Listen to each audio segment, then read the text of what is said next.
ഇങ്ങനെ ക്രമീകരിക്കാനായിട്ട് ദൈവം നമുക്ക് ഇടയാക്കി തീർത്തു. ഒരു മിനിറ്റ്.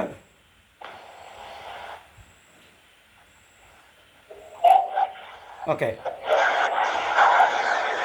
അപ്പം ആക്ച്വലി നമ്മൾ കഴിഞ്ഞ കുറേ വർഷങ്ങളായിട്ട് തന്നെ നമ്മൾ കേരളത്തിലെ യുവജനങ്ങളെ ഓർത്ത് നമ്മൾ പ്രാർത്ഥിച്ചുകൊണ്ടിരിക്കുകയായിരുന്നു. അപ്പം അവർക്ക് വേണ്ടിയിട്ട്, യുവജനങ്ങൾക്ക് വേണ്ടിയിട്ട് എന്തെങ്കിലും അവരെ ആത്മീകമായിട്ട് അവരുടെ ഉന്നമനത്തിന് വേണ്ടി എന്തെങ്കിലും ചെയ്യണം എന്നുള്ള രീതിയിൽ നമ്മൾ പ്രാർത്ഥിച്ചുകൊണ്ടിരിക്കുകയായിരുന്നു. അപ്പോഴാണ് ദൈവം ഇങ്ങനെയൊരു ആഗ്രഹം ഞങ്ങളുടെ മനസ്സിൽ തന്നത്. നമ്മുടെ കേരളത്തിലുള്ള യുവാക്കളെ ഒരുമിച്ച് കൂട്ടി ഓൺലൈനായി കഴിയുമ്പോൾ നമുക്ക് എവിടെ ഇരുന്നിട്ടാണെങ്കിലും ഈ മീറ്റിങ്ങുകളിൽ പങ്കെടുക്കാനായിട്ട് കഴിയും. ആ രീതിയിൽ ഉള്ളൊരു ക്ലാസ് ക്രമീകരിക്കാനായിട്ട് ഒരു പ്രചോദനം കർത്താവ് ഞങ്ങൾക്ക് നൽകി. അപ്പോൾ ഞങ്ങൾ കഴിഞ്ഞ ദിവസങ്ങളിൽ അതിനെക്കുറിച്ച് ഓർത്ത് പ്രാർത്ഥിക്കുകയും ഡിസ്കസ് ചെയ്യുകയൊക്കെ ചെയ്തു. പല പ്രിയപ്പെട്ടവരോടും പറഞ്ഞു. എന്നാൽ ഒത്തിരി പേര് ജോയിൻ ചെയ്തിട്ടുണ്ട്. അവരെയൊക്കെ ഓർത്ത് ഞാൻ ദൈവത്തെ സ്തുതിക്കുന്നു. അപ്പം നമ്മൾ എല്ലാ ചൊവ്വാഴ്ചകളിലും രാത്രി 8 മണിക്കാണ് നമ്മുടെ ഈ ക്ലാസ്സുകൾ നമ്മൾ അറേഞ്ച് ചെയ്യുന്നത്. അപ്പം ഇതിനകത്ത് നമ്മൾ ഉദ്ദേശിക്കുന്നത്, എക്സിബ നേരത്തെ പറഞ്ഞു കഴിഞ്ഞു, എന്നാലും ഞാനൊന്നുകൂടെ പറയാം. ഇതിനകത്ത് നമ്മൾ ഉദ്ദേശിക്കുന്നത് എന്താണ്? നമ്മുടെ ആത്മീക വളർച്ചയ്ക്ക് പ്രാധാന്യം കൊടുത്തുകൊണ്ട് ഉള്ളൊരു പ്രോഗ്രാമായിരിക്കും നമ്മളിവിടെ ഉദ്ദേശിക്കുന്നത്. ഇപ്പോൾ മാസത്തിൽ അല്ലെങ്കിൽ ഒന്നിടവിട്ടുള്ള ആഴ്ചകളിൽ നമ്മുടെ ചോദ്യങ്ങൾക്ക് മറുപടി കിട്ടുക എന്നുള്ള രീതിയിൽ, അപ്പോൾ നമ്മുടെയൊക്കെ ഉള്ളിൽ പല ചോദ്യങ്ങൾ ചിലപ്പം ബൈബിളിനെ സംബന്ധിച്ചായിരിക്കും, അല്ലെങ്കിൽ പ്രായോഗിക ജീവിതത്തെ സംബന്ധിച്ചായിരിക്കും, ക്രിസ്തീയ ജീവിതത്തെ സംബന്ധിച്ചൊക്കെ ഉള്ള ചോദ്യങ്ങൾ ഒരുപക്ഷെ നമ്മുടെയൊക്കെ ജീവിതത്തിലുണ്ടായിരിക്കും, നമ്മുടെയൊക്കെ മനസ്സിനകത്തുണ്ടായിരിക്കും. അപ്പോൾ അങ്ങനെയുള്ള ചോദ്യങ്ങൾക്കൊക്കെ നമ്മൾ ഒരുമിച്ച് മറുപടി കണ്ടെത്താനായിട്ട് ശ്രമിക്കുക എന്നുള്ളതാണ് നമ്മൾ ഒന്നിടവിട്ടുള്ള ആഴ്ചകളിൽ അങ്ങനെ ചെയ്യണം എന്നാണ് പ്ലാൻ ചെയ്യുന്നത്. അതിൻ്റെ ഇടയ്ക്ക് വരുന്ന ആഴ്ചകളിൽ ഒരാഴ്ച നമ്മൾ ബൈബിൾ എങ്ങനെയാണ് പഠിക്കേണ്ടത് എന്നുള്ളത് ആയിരിക്കും നമ്മൾ പഠിക്കുന്നത്. മറ്റൊരാഴ്ചയിൽ ക്രിസ്ത്യൻ ഡോക്ട്രിൻസ്, നമ്മുടെ അടിസ്ഥാന വിശ്വാസ പ്രമാണങ്ങൾ, അതായിരിക്കും നമ്മൾ പഠിക്കുന്നത്. ഇങ്ങനെയാണ് നമ്മൾ ഈ ക്ലാസ്സുകൾ മുൻപോട്ട് കൊണ്ടുപോകാനായിട്ട് ആഗ്രഹിക്കുന്നത്. അപ്പോൾ ഇത് യുവാക്കൾ, ചെറുപ്പക്കാർ മാത്രമുള്ളൊരു ഗ്രൂപ്പായതുകൊണ്ട് നമ്മുടെ ഏത് വിഷയങ്ങൾ നമുക്ക് ഓപ്പണായിട്ട് സംസാരിക്കാനും ഓപ്പണായിട്ട് ചോദിക്കാനും ഒക്കെയുള്ള സ്വാതന്ത്ര്യം ഇവിടെ ഉണ്ട്. നിങ്ങൾ ചോദിക്കുന്ന കാര്യങ്ങൾ വെച്ചിട്ട് ആരും നിങ്ങളെ ജഡ്ജ് ചെയ്യുകയോ ലുക്ക് ഡൗൺ ചെയ്യുകയോ ഒന്നുമില്ല. നമ്മൾ ഒരുമിച്ച് ആ ചോദ്യങ്ങൾക്ക് മറുപടി കണ്ടെത്താനായിട്ട് ശ്രമിക്കുകയുള്ളൂ. അപ്പോൾ അതുകൊണ്ട് ധൈര്യമായിട്ട് നിങ്ങൾക്ക് ഈ ക്ലാസ്സുകളിൽ അറ്റൻഡ് ചെയ്യാം. അതുപോലെ തന്നെ ഇങ്ങനെ ദൈവവചനം പഠിക്കാനായിട്ടും ആത്മീകമായിട്ട് വളരാനായിട്ടും ഒക്കെ താല്പര്യമുള്ള മറ്റ് നിങ്ങളുടെ കൂട്ടുകാരായിട്ടുള്ള ആളുകളെയും അവരെയും ഈ മീറ്റിങ്ങിലേക്ക് ഇൻവൈറ്റ് ചെയ്യുക. നമ്മളൊരു വാട്സാപ്പ് ഗ്രൂപ്പ് ഉണ്ടാക്കിയിട്ടുണ്ട്. അതിൽ ജോയിൻ ചെയ്തിട്ടില്ലാത്തവർ നമ്മുടെ ആ പോസ്റ്ററിൽ കാണുന്ന ആ നമ്പറുകളിൽ നിങ്ങൾ കോൺടാക്റ്റ് ചെയ്ത് കഴിഞ്ഞാൽ അതിൻ്റെ ലിങ്ക് നിങ്ങൾക്ക് അയച്ചു തരും. ആ വാട്സാപ്പ് ഗ്രൂപ്പിൽ നിങ്ങൾക്ക് ജോയിൻ ചെയ്യാം. അപ്പം നമ്മൾ ആ ഒരു രീതിയിലാണ് ഇത് കൊണ്ടുപോകാനായിട്ട് ആഗ്രഹിക്കുന്നത്. അപ്പോൾ ഇന്ന് നമ്മൾ ജസ്റ്റ് ഒരു ഇൻട്രൊഡക്ഷനായിട്ടാണ് നമ്മൾ ഇന്ന് ചില കാര്യങ്ങൾ ഞാൻ പറയാനായിട്ട് ഉദ്ദേശിക്കുന്നത്. എനിക്കറിയാം നിങ്ങൾ പലരും, നമ്മളിലെല്ലാവരും ഒക്കെ ഏകദേശം ബൈബിൾ വായിക്കുകയും പഠിക്കുകയും പഠിക്കാനായിട്ട് താല്പര്യപ്പെടുകയും ഒക്കെ ചെയ്യുന്ന ആളുകളാണ്. അതുകൊണ്ടാണല്ലോ നമ്മൾ ഇങ്ങനെ ഒരു അവസരം ലഭിച്ചപ്പോൾ അതിലേക്ക് നമ്മൾ ജോയിൻ ചെയ്തത്. ഓക്കെ. അപ്പം ആ കാര്യത്തിൽ എനിക്ക് വളരെ സന്തോഷമുണ്ട്. കാരണം ഇത്രയും പേര് ദൈവവചനം പഠിക്കാനായിട്ട് താല്പര്യമുള്ളവരുണ്ടല്ലോ എന്നുള്ളത് വലിയൊരു കാര്യം തന്നെയാണ്. ഇനിയും ആളുകൾ ജോയിൻ ചെയ്യാനായിട്ട് ഒരുപക്ഷെ ഉണ്ടായിരിക്കും, അവർ ജോയിൻ ചെയ്തുകൊണ്ടിരിക്കുകയാണ്. ഓക്കെ, നല്ലതാണ്. ഓക്കെ, അപ്പം നമ്മൾ ഇന്ന് ചില കാര്യങ്ങൾ നമ്മൾ ഒരുമിച്ചൊന്ന് ചിന്തിക്കാനായിട്ട് ആഗ്രഹിക്കുകയാണ്. അപ്പം നമുക്ക് ഒരുമിച്ച് കുറച്ച് കാര്യങ്ങളൊന്ന് ചിന്തിക്കാം. സ്റ്റാർട്ടിങ്ങിൽ എന്താണ് നമ്മൾ ദൈവവചനം പഠിക്കുന്നത് കൊണ്ട് നമുക്കുള്ള പ്രയോജനങ്ങൾ എന്നുള്ളതാണ് നമ്മൾ നോക്കാനായിട്ട് പോകുന്നത്. അപ്പോൾ ഈ പലപ്പോഴും ഞാനും ബേസിക്കലി ഒരു ടീച്ചറാണ്. അപ്പോൾ ഞാൻ ഈ കുട്ടികളെ പഠിപ്പിക്കുന്ന സമയത്ത് ഈ ചില കുട്ടികളൊക്കെ ചോദിക്കാറുണ്ട്, സാറേ ഇതൊക്കെ പഠിച്ചിട്ട് എന്താ കാര്യം? പ്രത്യേകിച്ച് ഈ കണക്കിനകത്ത് sine theta, cos theta, tan theta എന്നൊക്കെ പറയുന്ന ഈ സാധനങ്ങൾ, പിന്നെ ഫിസിക്സിനകത്തും കെമിസ്ട്രിക്കകത്തും ഒക്കെ നമ്മൾ പഠിക്കുന്ന കുറേ തിയറികൾ, അങ്ങനത്തെ സാധനം ഇതൊക്കെ പഠിച്ചിട്ട് എന്താ കാര്യം എന്ന് പല കുട്ടികളും ചോദിക്കാറുണ്ട്.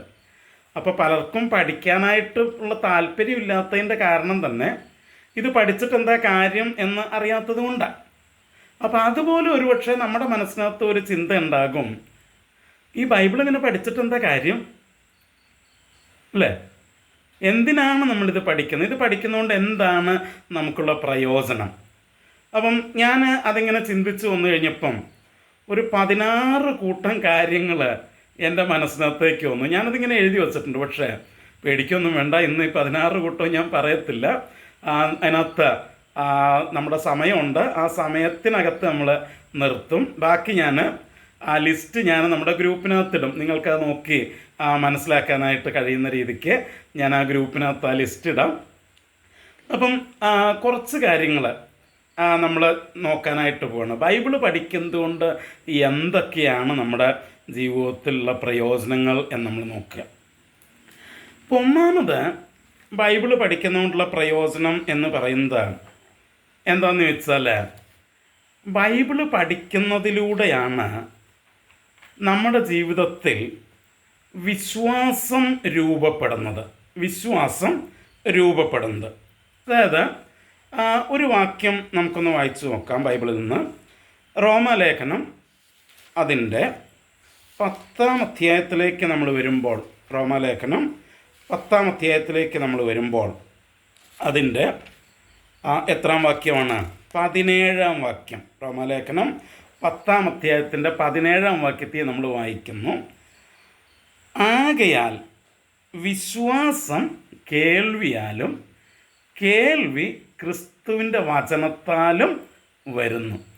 അപ്പോൾ അവിടെ എന്താ പറഞ്ഞത് നോക്കിക്കേ, വിശ്വാസം കേൾവിയാൽ, കേൾവി ക്രിസ്തുവിൻ്റെ വചനത്താൽ.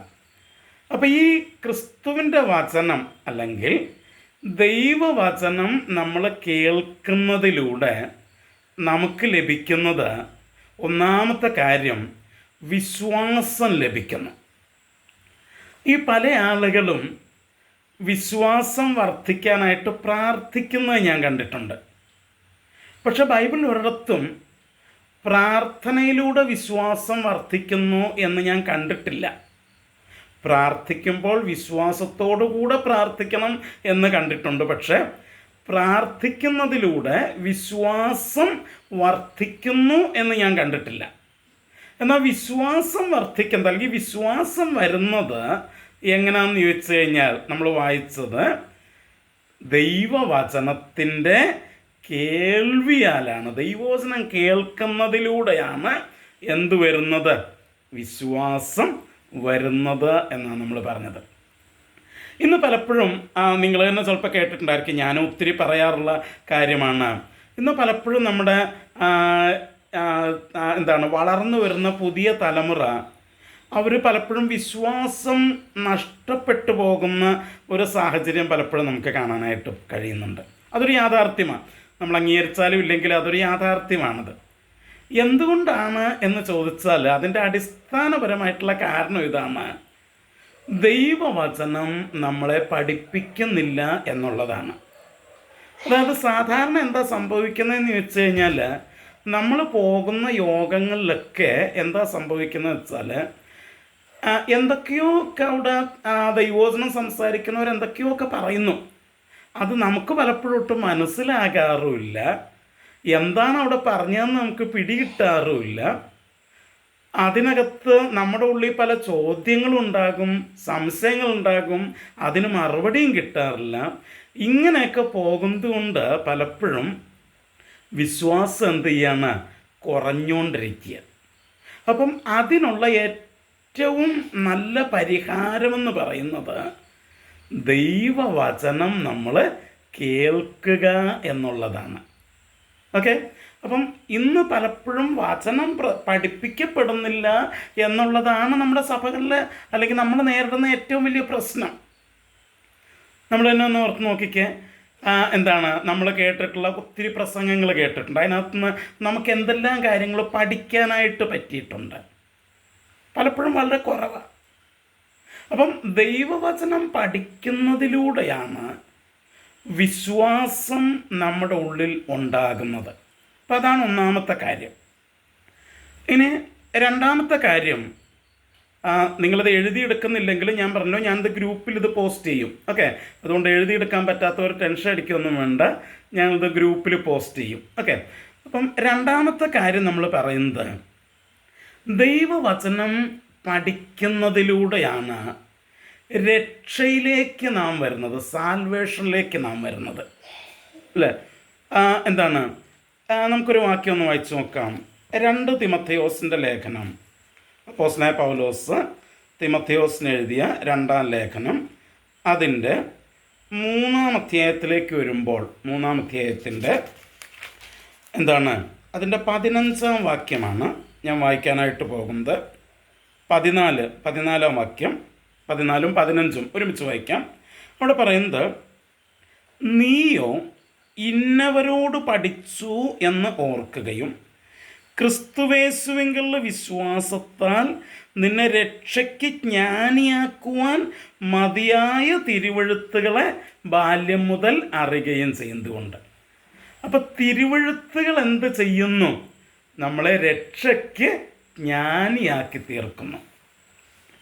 നോക്കിക്കേ മക്കളെ, നമ്മൾ രക്ഷയിലേക്ക് വരുന്നത് ദൈവവചനത്തിലൂടെയാണ്.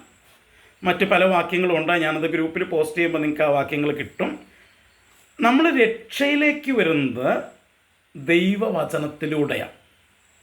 എന്താണ് രക്ഷ എന്ന് പറഞ്ഞാൽ നമ്മൾ ഉദ്ദേശിക്കുന്നത്?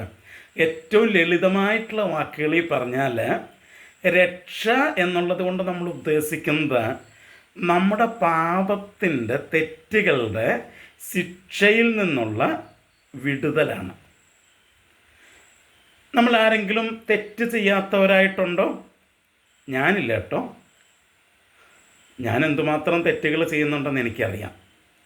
ഓക്കെ, അപ്പം നമ്മളെല്ലാവരും എന്ത് ചെയ്യുന്നുണ്ട്? തെറ്റ് ചെയ്യുന്നുണ്ട്.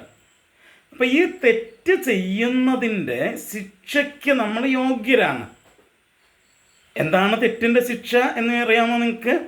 ദൈവത്തിൽ നിന്ന് എന്നേക്കുമായിട്ടുള്ള വേർപാട്, സെപ്പറേഷനാണത്. അതിനാണ് നമ്മൾ നരകം എന്നൊക്കെ പറയുന്നത്.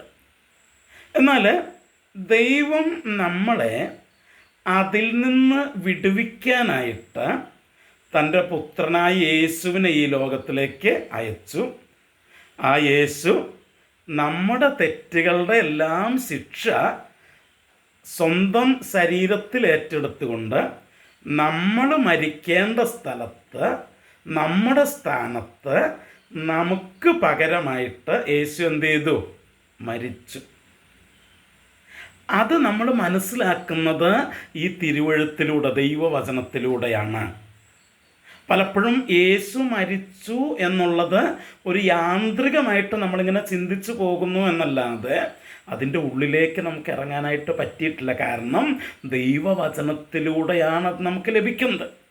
മാത്രമല്ല, ആ ദൈവവചനം പഠിക്കുമ്പോഴാണ് ആ യേശുവിൽ വിശ്വസിക്കുന്നതിലൂടെയാണ് രക്ഷ നമുക്ക് ലഭിക്കുന്നതെന്ന് നാം മനസ്സിലാക്കുന്നത്.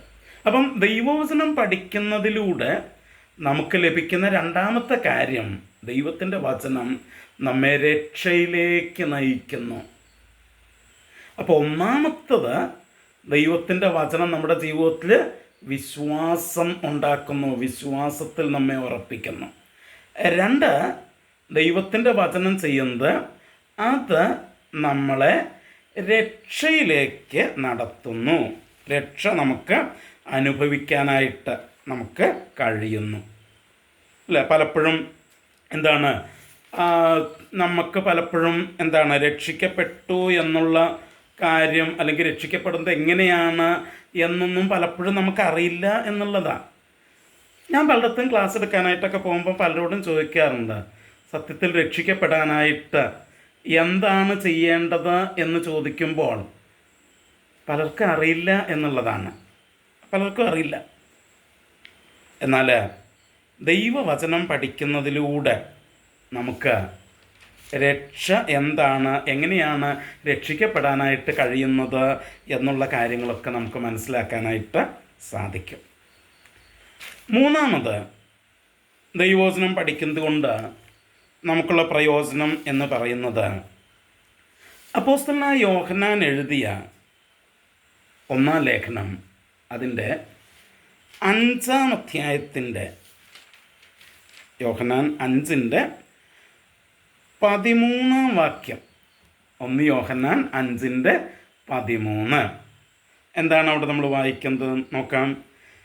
ദൈവപുത്രൻ്റെ നാമത്തിൽ വിശ്വസിക്കുന്ന നിങ്ങൾക്ക് ഞാൻ ഇത് എഴുതിയിരിക്കുന്നത് നിങ്ങൾക്ക് നിത്യജീവൻ ഉണ്ടെന്ന് നിങ്ങൾ അറിയേണ്ടതിന് തന്നെ. ഇപ്പോൾ ദൈവവചനം പഠിക്കുന്നതിലൂടെ നമുക്ക് ലഭിക്കുന്ന അടുത്തൊരു കാര്യമെന്ന് പറയുന്നത് നമ്മുടെ അഷ്വറൻസ് ഓഫ് സാൽവേഷൻ, നമ്മുടെ രക്ഷയുടെ ഉറപ്പ് നമുക്ക് ലഭിക്കുന്നു. നമുക്ക് നിത്യജീവൻ ഉണ്ട് എന്നുള്ളത് നമുക്ക് കൃത്യമായിട്ട് മനസ്സിലാക്കാനായിട്ട് കഴിയുന്നു. പലപ്പോഴും സഭയിൽ പോകുമ്പോഴും പ്രാർത്ഥിക്കുമ്പോഴും പാട്ടുപാടുമ്പോഴും അന്യഭാഷ പറയുമ്പോഴും ഉറക്കെ ഹല്ലേലൂയ ഇതൊക്കെ ചെയ്യുമ്പോഴും ചിലപ്പോഴൊക്കെ നമ്മുടെ മനസ്സിനകത്തൊരു സംശയം വരാറില്ലേ, ഞാൻ ശരിക്കും രക്ഷിക്കപ്പെട്ടതാണോ? ഞാൻ ശരിക്കും ദൈവത്തിൻ്റെ മകൻ മകളായി തീർന്നിട്ടുണ്ടോ? എനിക്ക് നിത്യജീവൻ ഉണ്ടെന്ന് ഉറപ്പുണ്ടോ? ഞാൻ ഇന്ന് മരിച്ചാൽ സ്വർഗത്തിൽ പോകുന്ന ഉറപ്പുണ്ടോ? പലപ്പോഴും ഈ ഒരു ഉറപ്പില്ലാതെ നമ്മൾ സംശയത്തിലൂടെ ഇങ്ങനെ പോവുക. അതുകൊണ്ട് എന്താ പറ്റുകയെന്നറിയാമോ?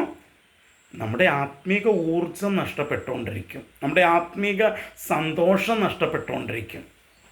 എന്തുകൊണ്ടാണെന്നറിയോ? പലപ്പോഴും ഈ നമ്മൾ ആത്മീക കാര്യങ്ങൾ നമുക്ക് വെറും മെക്കാനിക്കലായിട്ട് യാന്ത്രികമായിട്ട് തോന്നുന്നത് എന്തുകൊണ്ടാണെന്നറിയാമോ? നമ്മൾ ദൈവമക്കളാണെന്നുള്ള ആ ഒരു ആഴമായിട്ടുള്ള ബോധ്യം, ഉറപ്പ് നമുക്ക് കിട്ടിയിട്ടില്ലാത്തത് കൊണ്ടാണ്. മക്കളെ, അത് കിട്ടുന്നത് ദൈവവചനത്തിലൂടെയാണ് കിട്ടുന്നത്. നമുക്ക് നിത്യജീവൻ ഉണ്ടെന്നുള്ള ആ ഉറപ്പ് ദൈവപുത്രനായ യേശുവിൻ്റെ നാമത്തിൽ വിശ്വസിക്കുന്ന എല്ലാവർക്കും നിത്യജീവൻ ഉണ്ട് എന്നുള്ള ഉറപ്പ്, ആ അഷ്വറൻസ് നമുക്ക് ലഭിക്കുന്നത് എങ്ങനെയാണ്? അത് ലഭിക്കുന്നത് എന്താണ്? ദൈവവചനം പഠിക്കുന്നതിലൂടെയാണ്. ഓക്കെ, അപ്പം ഒന്നാമത് നമ്മൾ പറഞ്ഞു, ദൈവവചനം പഠിക്കുന്നതിലൂടെ നമുക്ക് എന്ത് ലഭിക്കുന്നു? വിശ്വാസം ലഭിക്കുന്നു.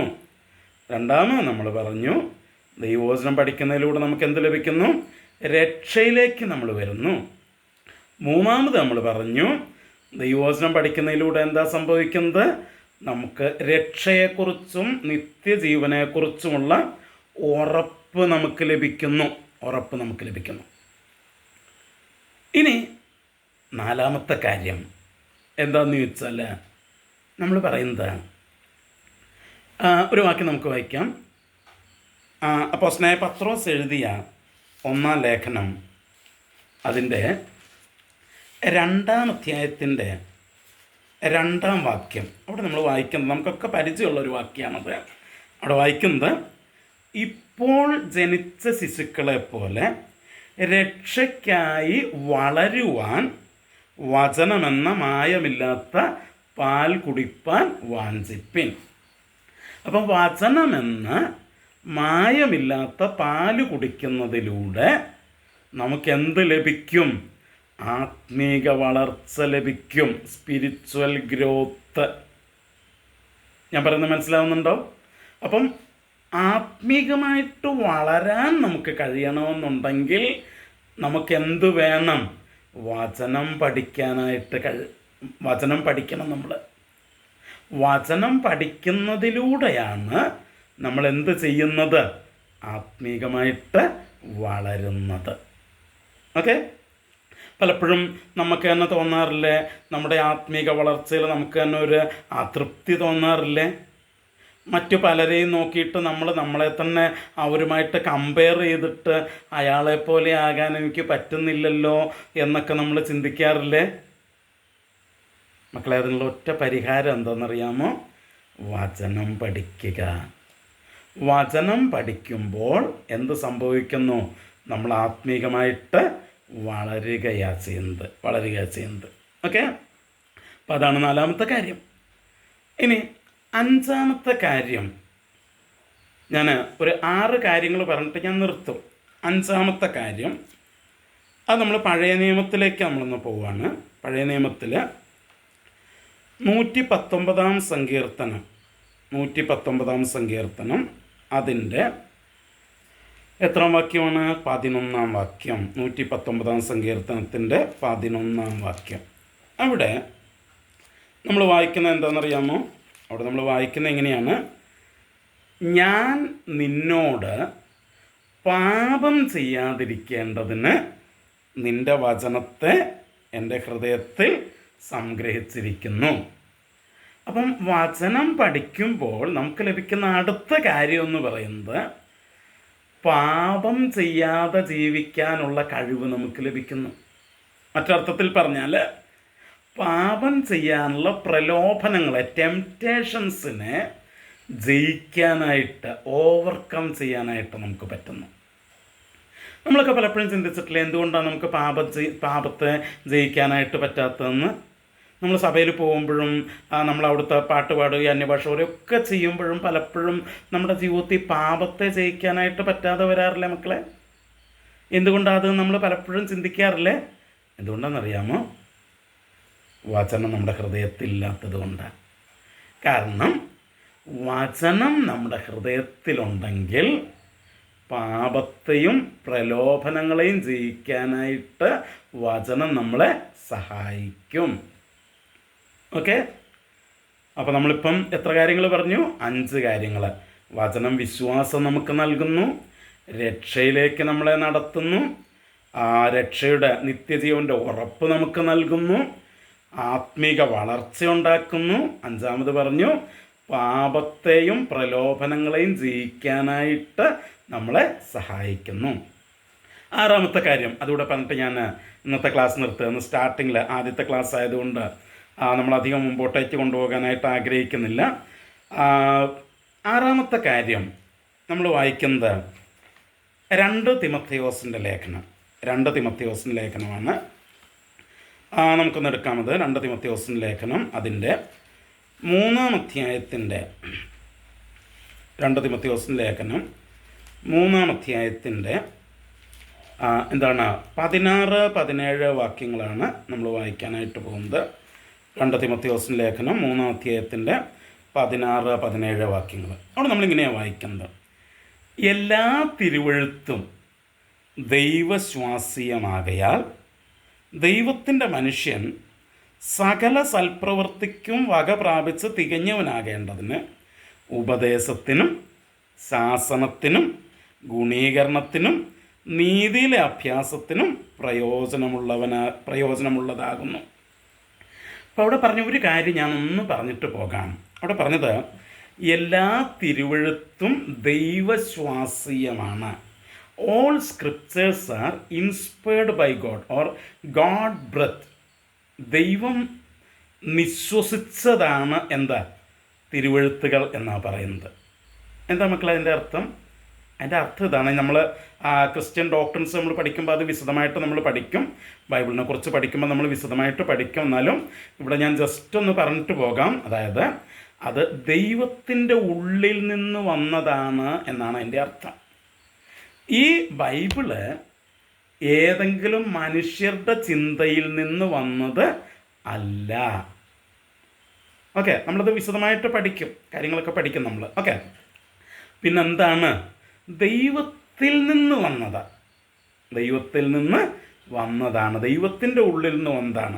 ഞാനിപ്പോൾ അത്രയും പറഞ്ഞു വിടുകയാണ്. ഓക്കെ, അപ്പം എല്ലാ തിരുവഴുത്തും ദൈവശ്വാസീയമാണ്. അതുകൊണ്ട് ദൈവത്തിൻ്റെ മനുഷ്യൻ സകല സൽപ്രവൃത്തിക്കും വക പ്രാപിച്ച് തികഞ്ഞവനാകേണ്ടതിന്, ഇംഗ്ലീഷിൽ പറഞ്ഞിരിക്കുന്നത് പെർഫെക്റ്റ് ആകേണ്ടതിനെന്ന്. നമുക്ക് ആഗ്രഹമില്ലേ പെർഫെക്റ്റ് ആകണമെന്ന്, ഒരു കുറവും ഇല്ലാത്തവരാകണമെന്ന് ആഗ്രഹമില്ലേ? അതോ കുറേ കുറവൊക്കെ ഉള്ളവരായിട്ടിരിക്കണം എന്നാണോ നമ്മൾ ആഗ്രഹിക്കുന്നത്? അല്ലേ, നമ്മൾ രാവിലെ എങ്ങോട്ടെങ്കിലും പോകാനായിട്ട് പുറപ്പെടുമ്പോൾ നമ്മൾ എന്ത് ചെയ്യും? കണ്ണാടിയുടെ മുമ്പിൽ പോയി എന്നിട്ട് ഇങ്ങനെ മറിഞ്ഞും തിരിഞ്ഞും ഒക്കെ ഇങ്ങനെ നോക്കും. എന്തിനാണ്? എന്തെങ്കിലും കുറവ് എവിടെയെങ്കിലുമൊക്കെ ഉണ്ടോയെന്നാണ് നമ്മൾ നോക്കുന്നത്, അല്ലേ? കുറവുണ്ടെങ്കിൽ നമ്മളതൊക്കെ എന്ത് ചെയ്യും? ക്ലിയർ ചെയ്തിട്ടാണ് പുറത്തേക്ക് പോവുക. അതുപോലെ നമ്മുടെ സ്വഭാവത്തിലുള്ള കുറവുകളും എന്ത് ചെയ്യണം? ക്ലിയറാക്കപ്പെടണം. അപ്പം അങ്ങനെ സ്വഭാവത്തിലെ കുറവുകളെല്ലാം മാറി തികഞ്ഞവനാകേണ്ടതിന്, അല്ലേ? ചിലപ്പോഴൊക്കെ ഞാനിങ്ങനെ ഓർക്കാറുണ്ട്, എനിക്ക് 2 മക്കളുണ്ട്. അവരുമായിട്ടൊക്കെ ഞാനിങ്ങനെ സംസാരിക്കുകയും വേറെ ചെറുപ്പക്കാരുമായിട്ടൊക്കെ സംസാരിക്കുകയൊക്കെ ചെയ്യുമ്പോൾ അവരൊക്കെ എന്നോട് ചോദിക്കാറുണ്ട്, എന്താണ് എനിക്ക് വീട്ടിൽ പെട്ടെന്ന് ദേഷ്യം വരുന്നു, എന്താ ചെയ്യുക? അല്ലെങ്കിൽ അമ്മയുടെ അടുത്ത്, മിക്കവാറും അമ്മയുടെ അടുത്താണ്, അല്ലെങ്കിൽ ചിലപ്പോഴൊക്കെ പപ്പയുടെ അടുത്തും വഴക്കുണ്ടാക്കുന്നു, എന്തുകൊണ്ടാണ് അങ്ങനെ? ഇതെല്ലാം പ്രശ്നങ്ങളാണ് നമ്മൾ നേരിടുന്നത്, അല്ലേ? അപ്പം അതൊക്കെ എങ്ങനെയൊന്ന് നന്നാക്കാനായിട്ട് പറ്റുക? എങ്ങനെ നമുക്കൊന്ന് നന്നാക്കാനായിട്ട് പറ്റുക? അല്ലേ, ദേഷ്യം വന്നാൽ എങ്ങനെ അത് കൈകാര്യം ചെയ്യണം, അല്ലേ? അങ്ങനത്തെയൊക്കെ ഒത്തിരി ചിന്തകൾ നമ്മുടെ ഉള്ളിലുണ്ട്. അപ്പം അതിനൊക്കെ നമുക്ക് മറുപടി എവിടുന്ന് കിട്ടുന്നുണ്ട്? ദൈവവചനത്തിൽ നിന്ന് കിട്ടുന്നുണ്ട്. ദൈവവചനം കൃത്യമായിട്ട് പറയേണ്ടത്, ദേഷ്യം വന്നാൽ എന്താ ചെയ്യേണ്ടത്, എങ്ങനെയാണ് ദേഷ്യം കൈകാര്യം ചെയ്യേണ്ടതെന്നൊക്കെ ദൈവവചനം കൃത്യമായിട്ട് പറയുന്നുണ്ട്. ഓക്കെ, അപ്പം അങ്ങനെ ഈ തിരുവഴുത്തിലൂടെ എന്ത് നടത്തുന്നു? നമ്മൾ സകല സൽപ്രവൃത്തിക്കും വക പ്രാപിച്ച് പെർഫെക്റ്റ് ആകുന്നു, തികഞ്ഞവനാകുന്നു. അങ്ങനെ ആകേണ്ടതിന് ഈ തിരുവഴുത്തിൽ നിന്ന് 4 കാര്യങ്ങൾ അവിടെ പറഞ്ഞു. എന്തൊക്കെയാണ്? 1 ഉപദേശം, 2 ശാസനം, 3 ഗുണീകരണം, 4 നീതിയിലെ അഭ്യസനം. എന്താ മക്കളെ ഈ 4 കാര്യങ്ങൾ? ഒന്നാമത് പറഞ്ഞത് എന്താണ്? ദൈവവചനം നമ്മളെ ഉപദേശിക്കുന്നു, ടീച്ച് ചെയ്യുന്നു, പഠിപ്പിക്കുന്നു. എന്താണ് ഉപദേശിക്കുക എന്ന് പറഞ്ഞാൽ? ഉപദേശിക്കുക എന്ന് പറഞ്ഞാൽ ഞാൻ പറയുന്നത് ശരി എന്താണ് എന്ന് കാണിച്ചു തരിക. ശരി എന്താണ് എന്നാര് കാണിച്ചു തരുന്നു? ദൈവവചനം നമുക്ക് കാണിച്ചു തരുന്നു, തിരുവഴുത്തുകൾ കാണിച്ചു തരുന്നു. ഇനി അപ്പോൾ ഉപദേശത്തിന്. രണ്ടാമത് പറഞ്ഞത് ശാസനത്തിന്. എന്താ ശാസനം എന്ന് പറഞ്ഞാൽ? ശാസനം എന്ന് പറഞ്ഞാൽ നമുക്കറിയാം, എപ്പോഴാണ് പപ്പയോ മമ്മിയോ ഒക്കെ അല്ലെങ്കിൽ നമ്മുടെ ടീച്ചേഴ്സോ ഒക്കെ നമ്മളെ ശാസിക്കുന്നത്, വഴക്ക് പറയുന്നത് എപ്പോഴാണ്? നമ്മളെന്തെങ്കിലും തെറ്റ് ചെയ്യുമ്പോഴാണ്, അല്ലേ? അപ്പോൾ അത് തെറ്റാണെന്നാണ് അവർ പറഞ്ഞു തരുന്നത്. അപ്പോൾ ശാസനം എന്ന് പറഞ്ഞാൽ തെറ്റ് ഏതാണെന്ന് കാണിച്ചു തരികയാണ്. അപ്പോൾ ഉപദേശം അല്ലെങ്കിൽ ടീച്ചിങ് എന്ന് പറഞ്ഞാൽ ശരി ഏതാണെന്ന് കാണിച്ചു തരുന്നു. ശാസനം എന്ന് പറഞ്ഞാൽ തെറ്റ് ഏതാണെന്ന് കാണിച്ചു തരുന്നു. ഓക്കെ, ഏത്? ദൈവത്തിൻ്റെ വചനം, തിരുവെഴുത്ത്. എന്നിട്ട് ഇത് രണ്ടും മനസ്സിലായി കഴിയുമ്പോൾ സ്വാഭാവികമായിട്ട് നമുക്ക് മൂന്നാമതൊരു കാര്യം മനസ്സിലാകും. നമ്മളിപ്പം ശരിയിലാണോ തെറ്റിലാണോ നിൽക്കുന്നത് എന്ന് മനസ്സിലാകും. തെറ്റിലാണെങ്കിൽ മൂന്നാമത്തെ കാര്യം ഗുണീകരണത്തിന് എന്ന് വെച്ച് കഴിഞ്ഞാൽ എന്താണ്? തെറ്റിൽ നിന്നെങ്ങനെ ശരിയിലേക്ക് വരാം. അപ്പം ശരി ഏതാണെന്ന് കാണിച്ചു തന്നു, തെറ്റ് ഏതാണെന്ന് കാണിച്ചു തന്നു. നമ്മളിപ്പോൾ തെറ്റിലാണെങ്കിൽ ആ തെറ്റിൽ നിന്ന് ശരിയിലേക്ക് എങ്ങനെ വരാം, അതാണ് ഗുണീകരണം. അതാര് കാണിച്ചു തരും? ദൈവത്തിൻ്റെ വചനം കാണിച്ചു തരും. ഇനി നാലാമത് എന്താണ്? നീതിയിലെ അഭ്യാസം എന്ന് വെച്ചാൽ how to continue in the right, ശരിയിൽ എങ്ങനെ തുടർന്നു പോകാം. അപ്പോൾ ദൈവവചനം നമുക്ക് കാണിച്ചു തരുന്നത് 4 കാര്യങ്ങളാണ്. What is right, what is wrong, എന്താണ് ശരി, എന്താണ് തെറ്റ്.